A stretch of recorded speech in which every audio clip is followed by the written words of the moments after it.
اسی طرح پاکستان میں گزشتہ 2 برس میں بہت سی مفروضوں کے اوپر، اور وہ خاص کر کے ٹیلی ویژن پروگرامز کے ذریعے ان مفروضوں کو آگے بڑھایا گیا ہے. پاکستان کی سڑک پہ ان کی کوئی حقیقت نہیں ہے. وہاں کے جو ایشوز ہیں، وہاں کے جو چیلنجز ہیں ایک عام آدمی کے، ان کا تعلق امپلائمنٹ سے ہے، اکنامک اپرچونٹی کے ساتھ ہے، جابز نہ ہونے سے ہے، ڈالر اور روپی کی جو پیرٹی میں بہت زیادہ اضافہ ہو گیا ہے اس سے ہے، ایکسپورٹ نہیں ہو پا رہی ہیں اس سے ہے، امپورٹس جو ہیں وہ نہیں ہوئے کروشل اس سے ہے، ٹیکنیکل سکلز نہیں ہیں. اصل ایشو یہ ہے، لیکن ظاہر ہے پاکستان کے ٹیلی ویژن کے جو پروگرامز ہیں اور سیاست ہے وہ اس سے اس طرح سے لا تعلق ہے جیسے ہم کوئی ایلس ان ونڈرلینڈ کا حصہ ہیں اور ہمیں پاکستان کے عوام اور وہاں کے لوگوں کے مسائل سے کوئی دلچسپی، کوئی کنیکٹ ہی ہمارا نہیں ہے اس وقت پاکستان کے ایکچوئل لوگوں کے مسائل کے ساتھ. پہلے آ جاتے ہیں ہم الیکشن کے حوالے سے. میں دنیا ٹیلی ویژن میں تھا، اینکر تھا، تو حبیب اکرم صاحب ایک الیکشن سیل جو ہے وہ وہاں پہ رن کر رہے تھے، جو تقریباً 2-2.5 ماہ الیکشن سے پہلے وہ الیکشن سیل چلا، جس میں حبیب اکرم جو نہ تو پرو پی ٹی آئی تھے نہ پرو اسٹیبلشمنٹ ہیں، بڑے ریسپیکٹڈ جرنلسٹ ہیں. اگر کوئی چیز ہے ان پہ الزام ہو سکتا ہے تو سلائٹلی وہ رائٹ آف دا سینٹر یا پرو پی ایم ایل ان کو سمجھا گیا. انہوں نے، لیکن کریڈیبل آدمی ہیں، انہوں نے پورے پاکستان کے تمام ڈسٹرکٹس کا انہوں نے فزیکلی طور پر انہوں نے اس کا دورہ کیا. ان کی ٹیم تھی جس میں بعد میں 100 لوگ کام کرتے تھے before the election day. Election cell تھا وہ دنیا ٹیلی ویژن کا.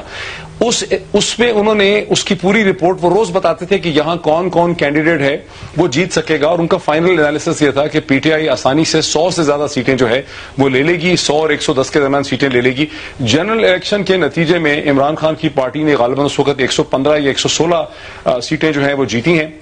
پنجاب میں ان کو اکثریت نہیں مل سکی، پی ایم ایل این کو ملی ہے.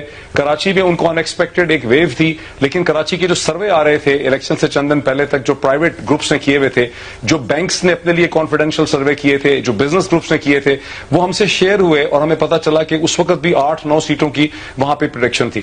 لیکن الیکشن کے بعد پاکستان کے ٹیلی ویژن میں مخصوص نقطہ وہاں پہ پریڈکشن تھی، لیکن الیکشن کے بعد پاکستان کے ٹیلی ویژن میں مخصوص نقطہ نظر سے ایک پروپیگنڈا کیا گیا کہ یہ الیکشن جو ہے یہ ہوا ہی نہیں. حالانکہ کسی بھی پارٹی نے جو یہ کہتی ہے ٹی وی کے اوپر آ کر، اس نے کوئی سیریس الیکٹورل جس کو چیلنج کہتے ہیں ٹریبونل کے لیول پہ، کورٹس کے لیول پہ، وہ انہوں نے ریز نہیں کیا. یہ ایسے ہی ہے جیسے عمران خان صاحب 2013 کے انتخابات کے بعد ہمیشہ کہتے رہے، ساری پی ٹی آئی کہتی رہی کہ 35 حلقوں کے اندر جو ہے دھاندلی ہوئی، لیکن کبھی بھی ان 35 حلقوں کی لسٹ نہیں دی گئی.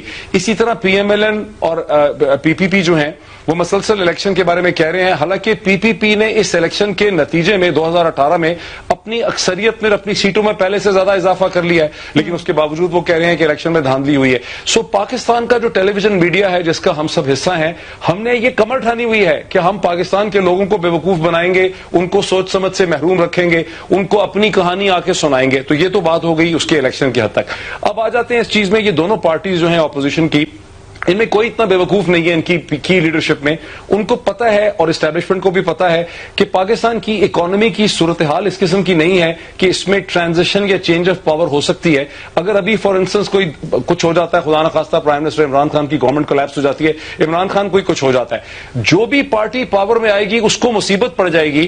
بیکاز جس قسم کی مشکل قسم کی اکنامک آپ نے ڈیسیجن میکنگ کرنی ہے، جو کہ عمران خان کی گورنمنٹ کو مجبوراً کرنی پڑ رہی ہے، آئی ایم ایف کے ساتھ جو ایگریمنٹ کیے ہیں اس کو امپلیمنٹ کرنے کے نتیجے میں ڈالر اس وقت کوئی 165-64 پہ ہے. آپ کو امپورٹس پہ ریسٹرکشن لگانی پڑی ہے، آپ کو سبسڈیز بند کرنی پڑی ہیں، پاور کے مسئلے، انرجی کے. تو ایک ٹوٹل جھوٹ اور بہتان بولا جا رہا ہے پاکستان کے ٹیلی ویژن چینلز کے اوپر اپوزیشن کے لیڈران کی طرف سے. یہ افورڈ ہی نہیں کرتے اس حکومت کو گرانا، اس لیے کہ اگر خدا نہ خواستہ اس موقع پہ ان کو حکومت مل گئی تو اس کو چلائیں گے کیسے؟ کیونکہ حکومت جو بھی کرے گا پاکستان میں اس کو اگلے 18 مہینے تک انتہائی پینفل اکنامک ڈیسیجن میکنگ کرنے. ہماری تنخواہیں ون ہاف ہو چکی ہیں. جو 2 سال پہلے میری تنخواہ تھی، میری تنخواہ آدھی رہ گئی ہے. اب اگر ایموشنل میں نے بات کرنی ہے تو میں کہوں عمران خان کی وجہ سے کم ہو گئی ہے، لیکن مجھے صاف پتا چل رہا ہے کہ کیا اکنامک سرکمسٹانسز ہیں، کیا کرنٹ اکاؤنٹ ڈیفیسٹ تھا، کس قسم کے قرضے لینے پڑے ہیں. جب آپ آئی ایم ایف کے پاس گئے ہیں، آئی ایم ایف نے کیا کہا ہے کہ قرضے کیسے ملیں گے، وہ سب چیزوں کی بات ہی نہیں ہوتی ٹی وی چینل کے اوپر. ٹی وی چینل میں ایک الف لال کی کہانی جو ہے یہاں پہ 24 گھنٹے سنائی جا رہی ہے. 33 چینل ہیں اور 33 چینلز میں 7 بجے 8 بجے 10 بجے 11 بجے آ کے اوپینینز کا اظہار کیا جاتا ہے. کوئی بات ہی نہیں کرتا فیکٹس کی یہاں پہ کہ فیکٹس کیا ہیں یہاں پہ. یہ المیہ